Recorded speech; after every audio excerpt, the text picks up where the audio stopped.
So we were doing chapter number 5। सबसे पहली class में हमने बात की अबाउट बिजनेस स्टेक होल्डर्स के बिजनेस स्टेक होल्डर्स होते क्या हैं, इंटरनल और एक्सटर्नल स्टेक होल्डर्स का डिफरेंस क्या होता है।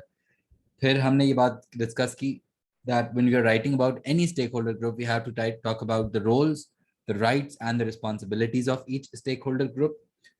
उसके बाद हम बात कर रहे थे about the objectives of each stakeholder group के हर स्टेक होल्डर ग्रुप का कुछ ना कुछ बिजनेस से ऑब्जेक्टिव होता है, कुछ ना कुछ इंटरेस्ट होता है या उनके कुछ ना कुछ हक होते हैं जो बिजनेस को पूरे करने होते हैं। तो एग्जाम में वो किसी भी डायरेक्शन में पूछ सकता है। उसके बाद हमने बात शुरू करी थी about corporate social responsibility and corporate social responsibility is basically dependent या based on the stakeholders concept. एक होता है शेयर होल्डर कॉन्सेप्ट और एक होता है stakeholder concept. Shareholder concept ये कहता है कि जो डायरेक्टर्स होते हैं वो डायरेक्टर्स शेयर होल्डर के रिप्रेजेंटेटिव्स होते हैं and they should make sure that shareholders are kept satisfied and shareholders are given the top priority among all the stakeholders. लेकिन स्टेक होल्डर कॉन्सेप्ट कहता है कि नहीं, बिल्कुल भी नहीं, all the stakeholders should be given that equal importance and किसी एक स्टेक होल्डर ग्रुप को दूसरे स्टेक होल्डर ग्रुप पे प्रायोरिटी नहीं देनी चाहिए। और इसके फिर कुछ एडवांटेजेस होते हैं, कुछ डिसएडवांटेजेस होते हैं। और एक जो बहुत ज़्यादा इंपॉर्टेंट टॉपिक जो एग्जाम में बहुत ज़्यादा आने लगा है वो है ये वो हेडिंग है जो आप याद नहीं कर सकते कभी भी, क्योंकि इसका नाम है impact of business decisions on stakeholders. अब ये वो हेडिंग है जो प्योर प्योर प्योर अंडरस्टैंडिंग पे डिपेंडेंट है, क्योंकि एग्जाम में अगर वो कहता है कि कोई भी बिजनेस डिसीजन है, let's say new business decision क्या हो सकता है कि न्यू प्रोडक्ट लॉन्च करना है, नए सिटी में रिलोकेट करना है, नई मशीन्स लेकर आनी है, या नया सॉफ्टवेयर डाउनलोड करना है, या ऑफिस रेनोवेट करना है, कुछ भी, कोई भी आप अगर फैसला एग्जाम में तो नहीं, बिजनेस में कर रहे होते हो practically, any possible business decision will obviously directly affect some of the stakeholders ना। किसी भी, लेट्स से अगर हम बात कर रहे हैं न्यू प्रोडक्ट लॉन्च, ठीक है, इफ यू टॉक अबाउट कि हमें नया प्रोडक्ट लॉन्च करना है, तो अब हमें क्या, एग्जाम में हमें पता होना चाहिए कि अगर हम ये नया प्रोडक्ट लॉन्च करते हैं तो इससे कौन से स्टेक होल्डर पे क्या क्या इम्पैक्ट हो सकते हैं। जैसे जैसे let's talk about customers. Customers पे क्या इम्पैक्ट होगा कि उनको नई वैरायटी मिलेगी, उनको नए ऑप्शंस मिलेंगे, उनको शायद स्टैंडर्ड ऑफ लिविंग में बेहतरी हो सकती है।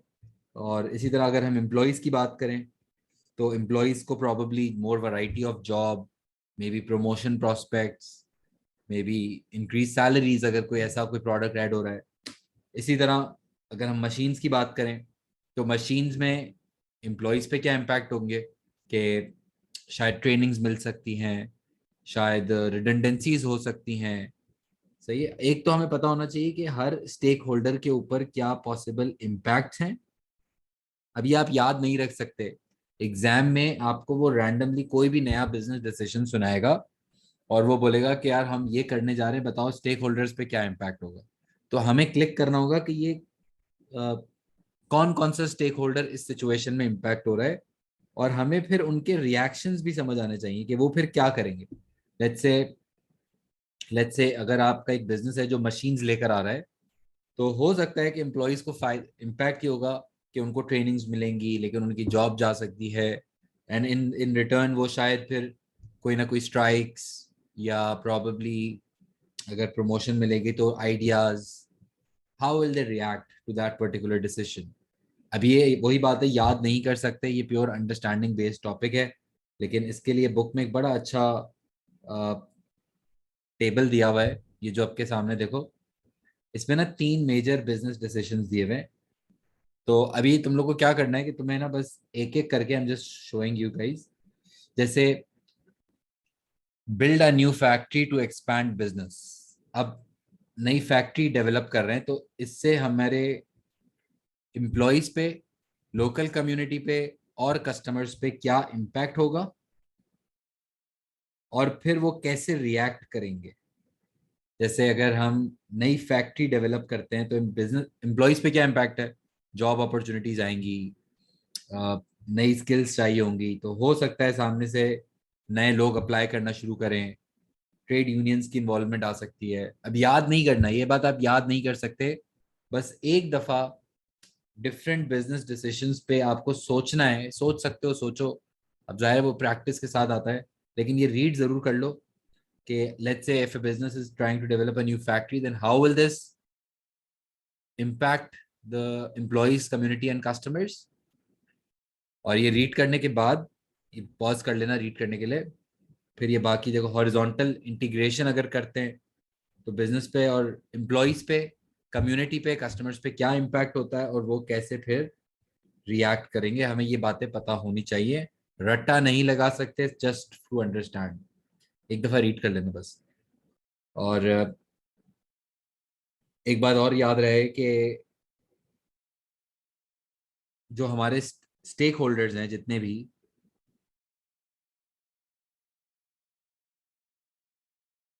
हमारे स्टेक होल्डर्स के होते हैं बहुत सारे ऑब्जेक्टिव्स, जो हम लोग ने पहले क्लास में लिखे थे कि हर स्टेक होल्डर का कुछ ना कुछ ऑब्जेक्टिव होता है ना। अब एम्प्लॉय चाहता है कि सैलरी मिले, अच्छी वर्किंग कंडीशंस मिले, कस्टमर चाहता है कम प्राइस मिले, अच्छी क्वालिटी मिले, ओनर चाहते हैं ज्यादा से ज्यादा प्रॉफिट मिले, गवर्नमेंट चाहता है ज्यादा से ज्यादा टैक्स मिले। माय पॉइंट इज के हर स्टेक होल्डर का कुछ ना कुछ ऑब्जेक्टिव होता है, और हर स्टेक होल्डर चाहता है कि उनके जो ऑब्जेक्टिव्स हैं वो ऑब्जेक्टिव्स पूरे हों, हर स्टेक होल्डर। लेकिन एक बात याद रखना, देखो कभी भी बिजनेस कोई भी डिसीजन ले रहा होता है ना, अभी तो मैं पढ़ा रहा था कि जब कोई बिजनेस डिसीजन लेता है तो हमें पता होना चाहिए कि वो स्टेक होल्डर्स पे क्या इम्पैक्ट होगा। लेकिन कोई भी बिजनेस डिसीजन होगा तो यार देखो, अगर बिजनेस का डिसीजन आया है कि हमें नई मशीन्स लेकर आनी है, सही है, इसमें एम्प्लॉय बोलेगा कि यार हमारी जॉब्स का क्या होगा, फिर प्रमोशंस मिलेंगे नहीं मिलेंगे, कस्टमर बोलेगा कि यार अगर मशीन आ रही है तो शायद क्वालिटी बेहतर हो जाएगी, शायद एफिशिएंसी की वजह से वेस्टेज कम होगी तो प्राइसेस कम हो जाएंगी, ओनर समझ रहा होगा प्रॉफिट ज्यादा से ज्यादा हो जाए, और ओनर चाह रहा होगा कि मे बी ग्रोथ हमारी सक्सेसफुल हो, गवर्नमेंट चाह रही होगी प्रॉफिट की वजह से टैक्स ज्यादा हो, फिर एम्प्लॉयमेंट का क्या होगा, वो अपनी जगह कंसर्न हो जाएंगे। यानी कि कोई भी एक बिजनेस फैसला करता है ना, तो हर स्टेक होल्डर पे डिफरेंट डिफरेंट तरह से इम्पैक्ट आते हैं, सही है। तो अब ये भी एक बात है कि यार कोई भी एक डिसीजन होगा कि नई मशीन लेकर आते हैं, एम्प्लॉयज रिडंडेंट हो रहे होंगे लेट्स से, तो एम्प्लॉयज हो जाएंगे डिसहैप्पी, अनसेटिस्फाइड, डिससेटिस्फाइड एम्प्लॉय। कस्टमर के लिए बेहतर हो रहा है क्योंकि क्वालिटी बेहतर हो रही है, कस्टमर सेटिस्फाइड। ओनर बोल रहा है यार गुड सीन, यार ये तो प्रॉफिट आएगा। गवर्नमेंट परेशान बैठी है कि यार नौकरियां जा रही हैं। सो लाइक कोई भी एक बिजनेस डिसीजन आप लेने जाओगे तो कोई कोई एक स्टेक होल्डर खुश हो रहा होगा, कोई एक स्टेक होल्डर डिससेटिस्फाइड हो रहा होगा। यानी अब लेट्स से चलो एक और एग्जांपल,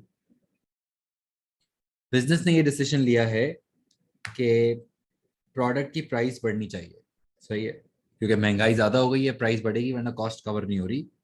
अब जैसे ही हमने प्राइस बढ़ाई, कस्टमर नाराज हो गया, लेकिन ओनर खुश बैठा है, ओनर खुश हो रहा है कि यार गुड सीन, यार प्राइस बढ़ी, थोड़ा प्रॉफिट मार्जिन पे सीन आएगा शायद। गवर्नमेंट बोल रहा है कि हाँ टैक्स बढ़ेगा, चलो गुड सीन, वो खुश। प्रॉब्लम लेकिन अब द पॉइंट इज कि कोई भी एक आप डिसीजन लोगे तो एक स्टेक होल्डर सेटिस्फाई हो रहा होगा, एक स्टेक होल्डर रो रहा होगा, अजीब सिचुएशन होती है। इसको कहते हैं, इस प्रॉब्लम को कहते हैं conflict between stakeholder objectives, conflict between stakeholder objectives, that in any given situation, whenever a business takes a decision, uh, it can never satisfy 100% of the stakeholders। और फिर बिजनेस को ना मैनेज करना पड़ता है, बिजनेस को देखना पड़ता है। इसको कहते हैं, लिखवा दूं, इसमें लिखवा देता हूँ, चलो लिख लो आप भी। इसको कहते हैं स्टेक होल्डर मैनेजमेंट क्या कहते हैं? Stakeholder management. When a business, when an organization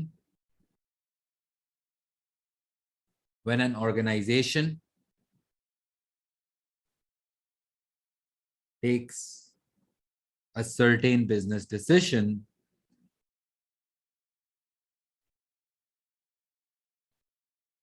all the stakeholders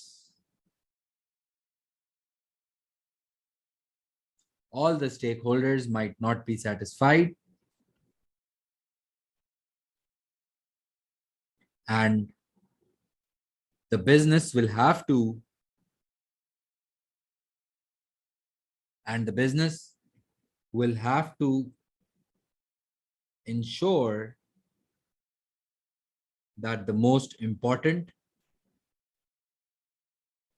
and powerful stakeholders that the most powerful and important stakeholders are highlighted in the situation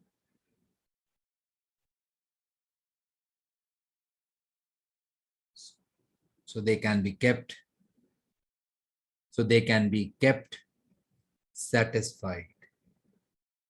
मेरा पॉइंट ये है कि देखो हर situation में कोई स्टेक होल्डर ज्यादा important हो जाता है. जैसे अगर पोल्यूशन का कोई बड़ा स्कैंडल हो गया है तो लोकल कम्युनिटी को बड़ा फिर इंपॉर्टेंस देनी पड़ती है. प्रॉफिट्स अगर बहुत कम हो गए तो फिर ओनर्स को एक देखना पड़ता है कि कुछ करें, कुछ सीन करें उनका. सो द पॉइंट इज कि हर सिचुएशन में ना कोई स्टेक होल्डर ज्यादा इंपॉर्टेंट होता है, ज्यादा पावरफुल होता है.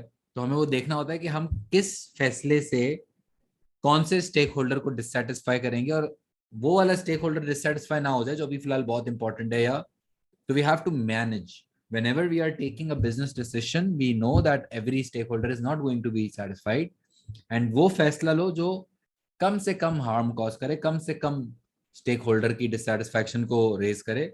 इसको कहते हैं stakeholder management.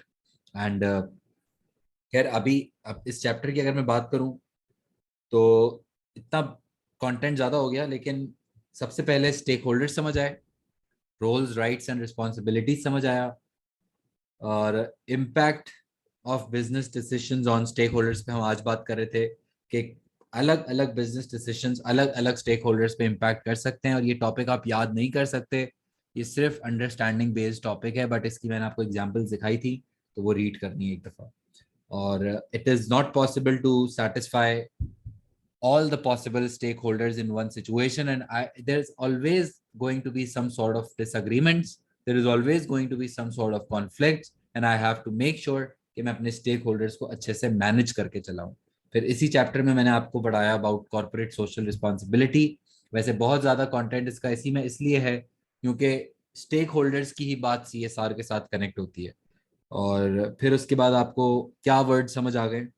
Stake holders, internal stakeholders, external stakeholders, trade unions पे भी ज़्यादा बात नहीं की हमने, लेकिन ट्रेड यूनियंस वो पढ़ेंगे यूनिट 2 में आगे कि ये वो ग्रुप्स होते हैं जो एम्प्लॉयज मिलके बना लेते हैं कि बिजनेसेस उनको एक्सप्लॉइट ना करें या अनफेयरली ट्रीट ना करें.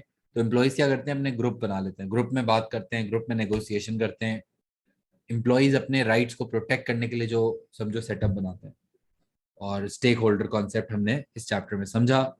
और चैप्टर नंबर 5 पूरा पढ़ने के बाद, नोट्स बनाने के बाद, समझने के बाद एक दफ़ा बुक रीड ज़रूर कर लेना. और बुक का अगर टाइम नहीं बन रहा तो नोट्स, वरना बुक रीड एक दफ़ा करते हैं. और फिर उसके बाद ये जो क्वेश्चंस मैं आपको स्क्रीन पे दिखा रहा हूँ, इन क्वेश्चंस को एक एक करके ज़रा रीड करना खुद से. पहले एक दफ़ा ट्राई कर लो, रीड कर लो या अभी कर लो, और जस्ट ब्रेनस्टॉर्म. देखो कि इन क्वेश्चंस के आंसर्स आपको जनरली आते हैं या जनरली नहीं आते हैं. Try to find out the answers just to think about them. ठीक है, तो रिवाइज हो जाता है. और उसके बाद फिर ये आ गई आपकी सेल्फ इवैल्यूएशन चेकलिस्ट जो आप लोगों को अभी देखनी है. एक दफ़ा ये चेकलिस्ट देखो, मार्क करो कि क्या ये सारे एरियाज आपको चैप्टर 5 में आते हैं, या चैप्टर 5 में अगर कोई एरिया नहीं आता तो वो अभी सामने आ जाना चाहिए ताकि वो कॉन्सेप्ट आपका क्लियर हो जाए. एंड इसके बाद फिर you can just start reading your book, start reading your notes about chapter number 5, and this is all. And AS की अगर हम बात करें, AS में यूनिट 1 में 5 चैप्टर्स हैं, एंड इस क्लास के बाद अगर आपने ये ऑर्डर में सारी क्लासेस ली हैं तो इस क्लास के बाद आपका यूनिट नंबर 1 एंड होता है for business AS levels. Thank you very much.